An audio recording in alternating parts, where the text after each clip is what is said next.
Hi everybody, welcome back. Today I wanted to remake a video. If you watched my last video, you asked for it. I had spoken about one of my videos that was missing from my channel. And so far, I'm not sure what exactly has happened to it, but I would assume that it's most likely my error, that I may have accidentally deleted it, because it happens so quick if you bump the wrong button. There's no, are you sure you want to do this or not? So today I'm going to remake the video, and it should be a lot more streamlined because it was one of my early videos and I had no idea what I was doing at the time. So this idea was taken from another girl who had done a DIY palette with a pencil tray, and I used my Derwent Inktense 24 tray. You could go with bigger ones. I mean, I have my Inktense blocks that would hold hundreds of watercolors, but basically if you have any tin, you can do this. What I did was I basically took all the original video. I had taken full-size pans, which is my preference.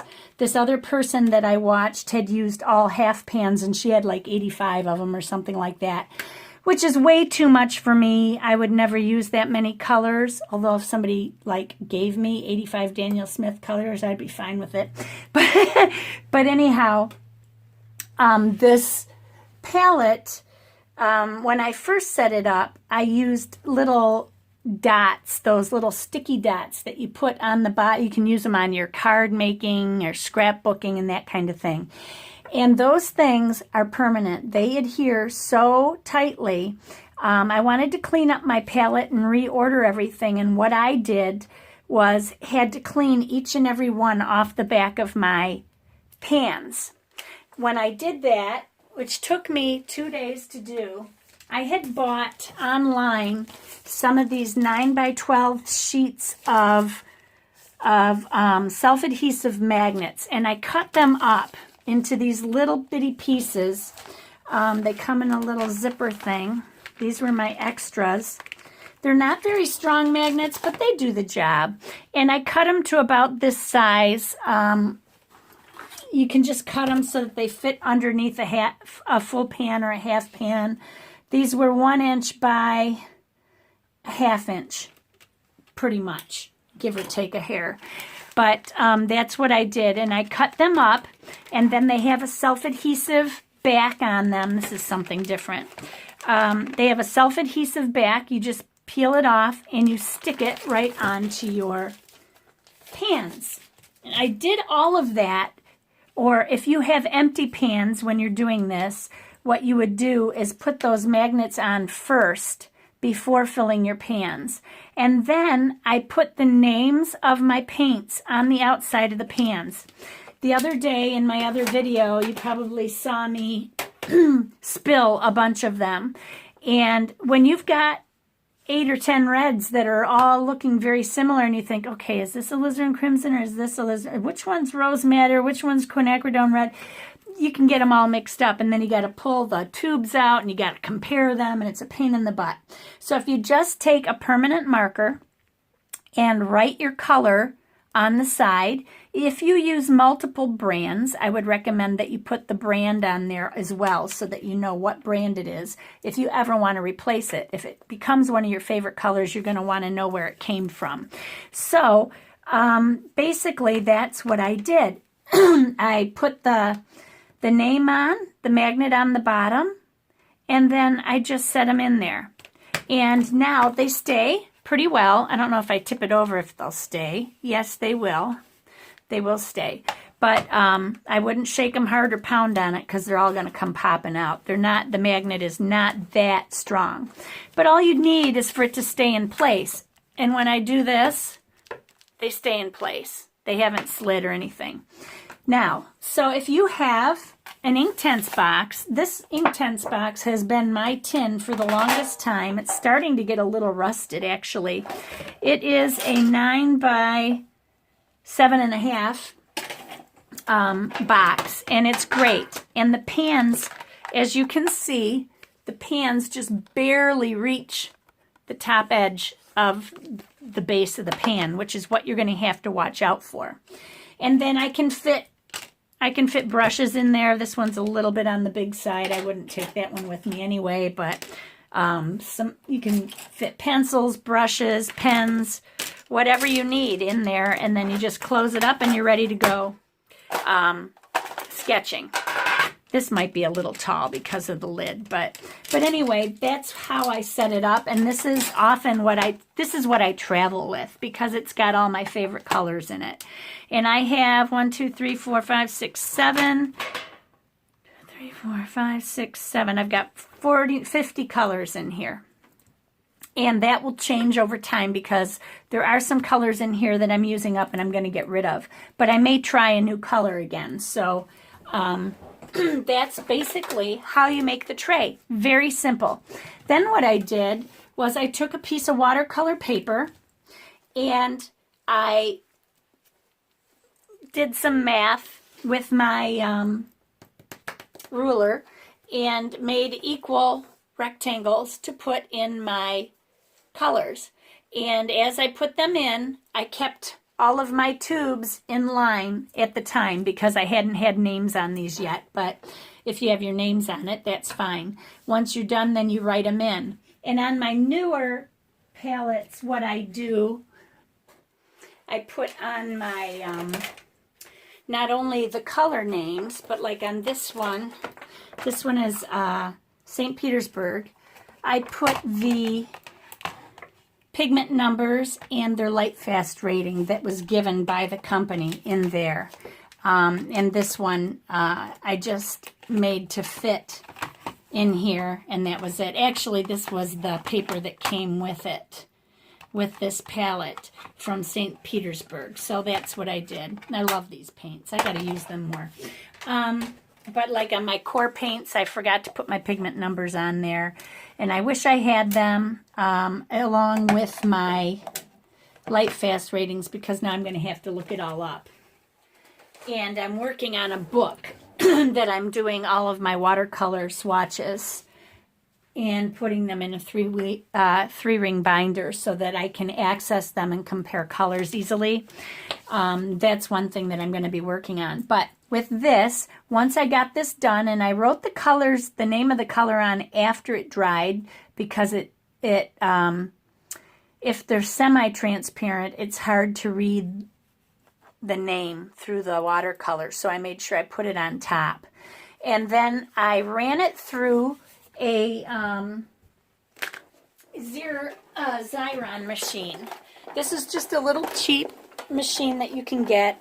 I think they still make them. I know you can get them on Amazon. You might be able to get them in craft stores.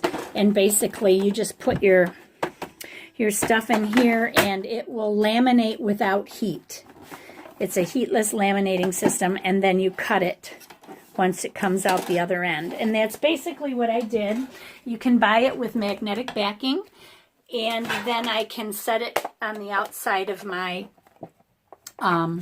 palette, or the inside, whichever you want to do.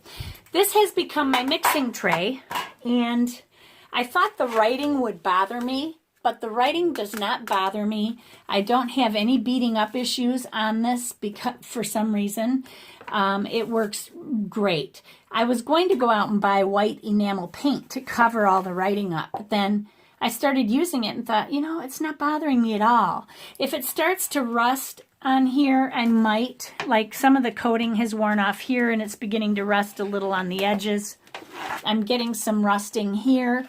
This palette is, I think it's about a year old right now, but I use it almost daily. It is like my go-to palette.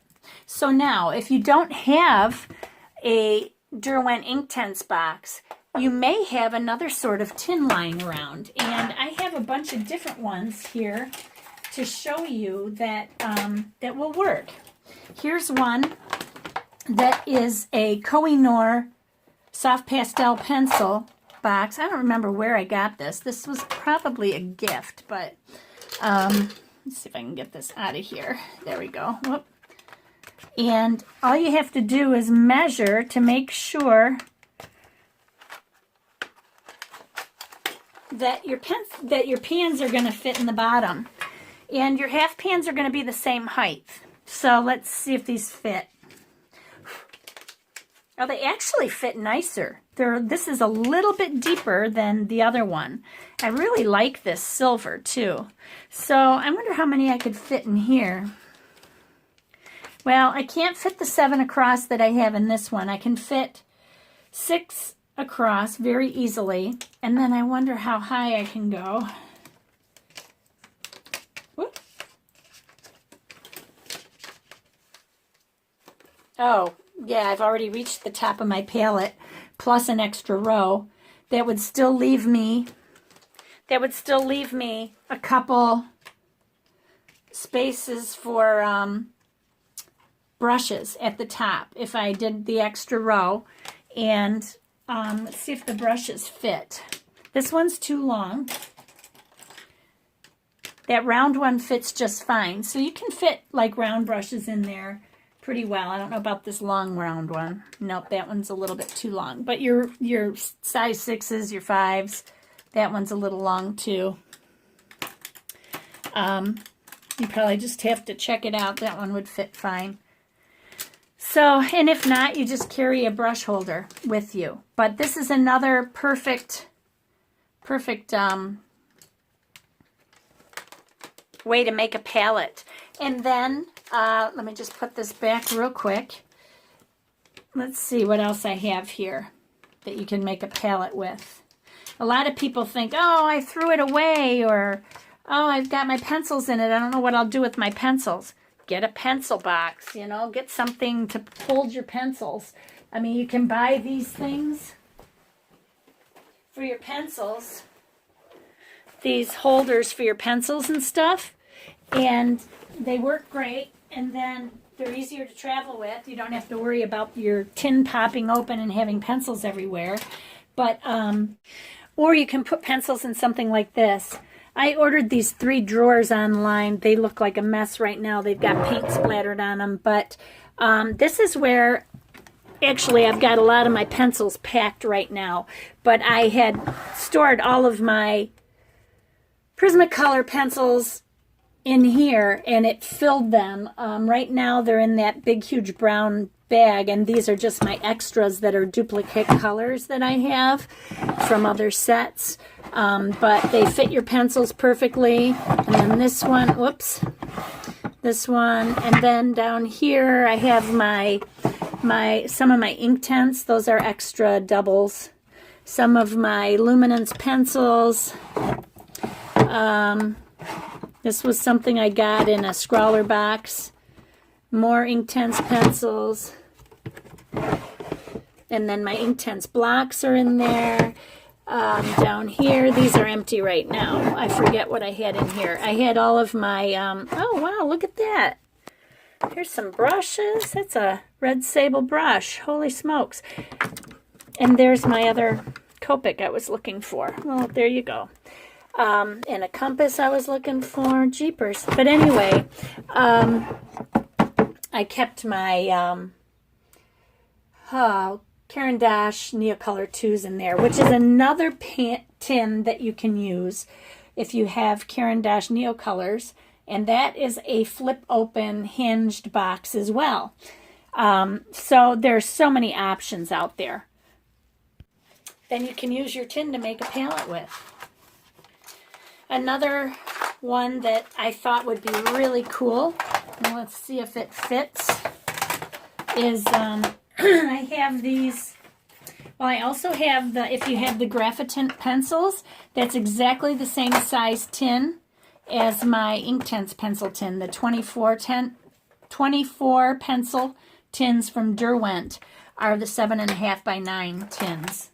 And if this one finally craps out on me with rust, and I don't want to enamel paint it or Rust-Oleum it or whatever, then I will go ahead and I will use my Graphitint pencils to make a new palette with.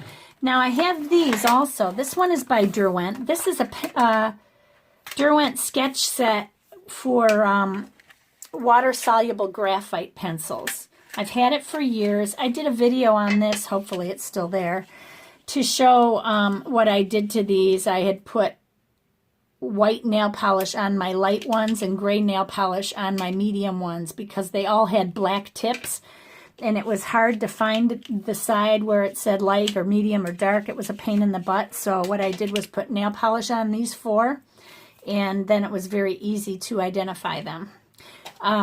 But this is another tin that looks like it will make it. Let's see how we can do with these. Yep, they're going to fit too. So if I put these in here, see how many we can fit in here. Well, 2, 4, 6 across, so that would be 12. I can put one sideways. Then I can do another row. I'm going to have all my paints mixed up. That'll be a pain to figure out, but oh well. I can do a 3rd row, it looks like. Or you can put a brush in there. So if I did a 3rd row, this is a cool little tin. I think I'm going to use that. Heck, I've had it for years. Why didn't I think of that? And then you can put another half pan in there. You've got 2, 4, 6 times 3 is 18, 19 colors. You can fit a half pan for 20. This one won't fit. I'm sure of it. No. And then it will close. Or if you don't want 20 colors, just take some of them out and put brushes in. Now this is a cool pan. And if you like these pencils, they're inexpensive. They're called Derwent Sketching water-soluble pencils, I believe. But anyway, yeah, this is a great little palette. And the silver shouldn't be a problem for mixing paint on. It is a matte finish, so if you're out in the sunlight, it shouldn't be too bright. No brighter than a white pan would be, you know. So anyway, that's a great idea. I think I'm going to do that one. I've got those mixed up. That's burnt umber, that's raw umber, that goes there, raw umber goes there. Okay. I'm not going to worry about the order. I'll fix them after I'm done with the video. So that was another one that you could use. And they're all magnetic. They all stick. So, oh, I fell out because I was shaking it. But so you can get about 20 pans in here, 19 full pans and 1 half pan. That'll get you 20. I'm sorry, my nails look like crap right now. And then I also have this Create a Color one. I don't know if this one is deep enough though. That one looks like it's not going to quite make it. This one is hinged, which is really nice and would be great because if you were out painting, you could just hold it like that and mix and paint if you're holding on to your paints. Oh, maybe it's tall enough. Yes, it is. And how many can this hold? 1, 2, 3, 4, 5 down. And it'll hold, let's see, 1, 2, 3, 4, 5, 6 across. 1, 2, 3, 4, 5. So 30. This will hold 30 paints. And it snaps shut. No problem. So that's another nice little one. Golly. I like that one too. You guys, I'm such a goof. But anyway, these are all mixed up. I'm just going to throw them on here. So that is a Create a Color graphite tin. I got this with a Sketchbox box last summer. I love this, and I don't use it enough. But I had so much fun with charcoal. I love using charcoal. I've been away from my charcoal and pastel for too long. Another tin that you could use, like when I got my core watercolor paints, I said that I wasn't real fond of this bumpy thing, but it would be easy to mix colors on that bumpy thing. I still have color in here that needs to be used. I just left it on there. That's why it looks like this. I had used the tubes and had poured it in there. Now I have my core watercolors in one of these types of palettes, also with a magnetic thing. But they're all in here, along with a few extra, oh, maybe not. Oh, there's a little bit of plant in there from being outside. Yeah, these are just the 24 paints that I put in my core watercolors. I could put that inside or outside. But anyway, if you didn't have one of these and couldn't spend the money on that, use this. Oops. Oh, good thing that was closed.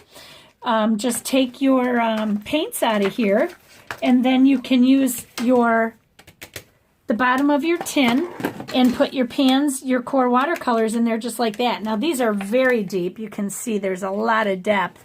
Shoot, you could double them and still have plenty of room.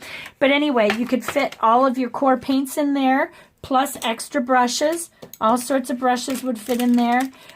Just get a little container to put your tubes in and leave them at home. But put your pans in here, and then use this side for your mixing tray, which is already perfectly white. So that's another one that you can use if you have it lying around. I don't use this one at all, but I keep it for storing my core paints in. So anyway, those are some ideas. I hope that this was a useful video for you. I know I didn't show you me pouring everything into my pans, and my pans look really bad right now because they're getting empty, but very simple to set up. And if you do put less paint in, you can get your brushes in there too. Make yourself a chart. Make sure you put the name on the pan in permanent marker, because once it gets wet, it's going to wash off. And then and you magnetize the bottom. Put the magnet on first, write the name, then add your paint. And you should be all set. And you'll have the perfect DIY palette that holds tons and tons of paints. Like I said, I have 50 in this one. So that's it. Everybody have a great day, and I hope this helped you, Alex. And I apologize for saying your name wrong the other day. But anyway, I know you said you go by Alex online, but your name is Andrea. So I hope this helped you to figure out how to do this. And these magnetic sheets you can just buy on Amazon, very, very inexpensive. They were, I don't know, maybe $14. I can't remember, but man, this is heavy. It came with a few sheets. So they're 8.5 by 11, 3-pack. They're pretty heavy. So that's it. That's all you need. A permanent marker, some magnet that you can cut up. If you want to put those little seed type magnets on the bottom of your pans, just make sure those things are strong. They're great, but they add a lot of height. They're about an eighth of an inch thick. These are paper thin. And if they're any higher, I could not use a seed magnet in this because it would sit above the edge of the pan. So keep that in mind when you're buying magnets.